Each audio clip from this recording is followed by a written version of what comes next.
What are some possible complications? Most cases of croup are not life-threatening and clear up within 3 to 7 days with no complications. There is some evidence that children who have had croup may be more prone to symptoms of overly reactive airways, such as asthma and wheezing, but this has not been proven. Epiglottitis is a serious, potentially deadly form of croup.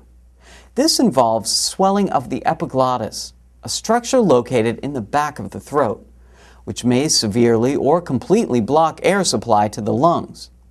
If your child shows severe signs of difficulty breathing, for example, struggling to inhale, paleness or bluish tinge to lips, inability to cough, refusal to lie down, or drooling, seek immediate medical treatment. Epiglottitis is a life-threatening bacterial infection and has become much less common since the introduction of the Haemophilus influenza vaccine, Hib, for children in 1988. Although uncommon, bacterial infections can sometimes complicate croup and make symptoms worse. If your child develops a high fever of greater than 102 degrees rectally, or appears weak and pale and shows signs of severe difficulty breathing, seek immediate medical treatment.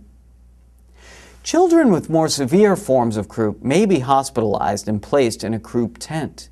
In some cases, administration of medication through a nebulizer, intubation, the placement of a breathing tube through the mouth or the nose into the lungs that allows air to pass into and out of the lungs without obstruction, or a procedure called tracheotomy, a surgical incision in the front of the neck that allows air to pass into and out of the lungs without obstruction, may be required.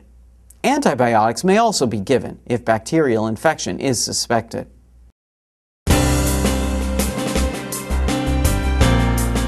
What are some warning symptoms? Symptoms of croup often come on suddenly in the middle of the night.